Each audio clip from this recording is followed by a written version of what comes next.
செலவுகள் கண்டிப்பாக உங்களுக்கு வந்து ஃபர்ஸ்ட் ஆஃப் அப்படின்னு பார்க்குறப்போ செலவுகள் அதிகரிக்கிற மாதிரி தான் இருக்கும்.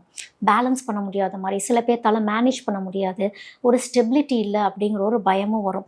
திடீர்னு பார்த்தா உங்களுடைய பேங்க் பேலன்ஸ்லாம் குறையிற மாதிரி கூட தெரியும். இல்லை எங்கேயாவது போய் லோன் வாங்கலாமா அப்படிங்கிற மாதிரிலாம் இருக்கும். அப்போது ஒரு கைண்ட் ஆஃப் ஒரு பயம் வரும், ஒரு மன அழுத்தம் வரும் அப்படிங்கிற மாதிரி இருக்கும்.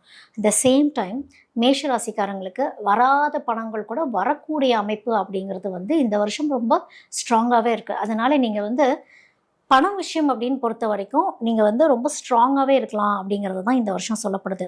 ஸோ அந்த செகண்ட் ஆஃப் அப்படிங்கிறது எப்படி நீங்கள் செயல்படணும் அப்படின்னா, புதுசாக ஏதாவது ஒரு இப்போ நீங்கள் என்ன வேலை பார்த்துட்ருக்கீங்களோ புதுசாக இன்னொரு ஸ்ட்ரீம் ஒன்று ஆரம்பிக்கலாம். புதுசாக நீங்கள் வந்து ஏதாவது ஒர்க் பண்ணணும்னு நினச்சிட்ருக்கீங்க. ஜென்ரலாகவே மேஷராசிக்காரங்களுக்கு ஐடியாஸ் நிறையா இருக்கும்.